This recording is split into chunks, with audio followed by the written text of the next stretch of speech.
I had a friend that worked at an adult store in Canada. She told me this amazing story of a break-in they had. So they show up to work one morning and the glass door in the back has been smashed by a cinder block, so no alarms have gone off. The two that open the store go to the security camera footage to see what happened. They start watching this skinny black kid, no more than 18 or so, crawl in through the hole he made in the glass. He walks around the store looking like he's looking for something and doesn't even head to the register. The guy goes straight to the frickin' super expensive real doll section, grabs a bottle of lube off the shelf and proceeds to bang 3 to 4 different toys, including a $600 perfect kitty and a $2,000 real doll. Guy does his thing, finishes up and just leaves through the hole he made. Story goes the cops recognized him and picked him up a few days later. Because of the damage to the door and all the expensive stuff he literally screwed up, they charged him with damages of over $5,000. Some part of me respects this guy for having a mission and sticking to it. At no point was he tempted by the cash. He knew what he wanted. On the other hand, that's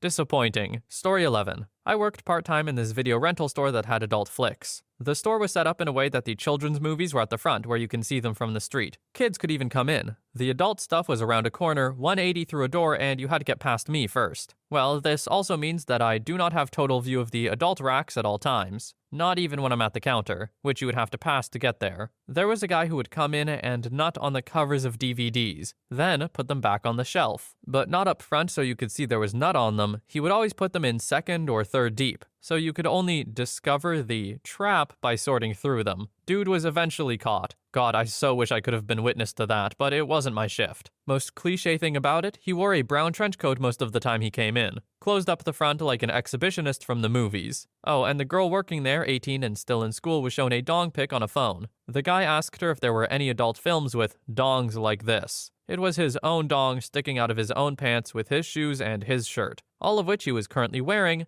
in the photo. Surely this couldn't have been past to the age of the internet, right? Because that first guy just jumped through so many hoops to get his rocks off, as it were, and then making them like a weird trap. This is weird, man. Honestly, I'm surprised he didn't get caught any sooner.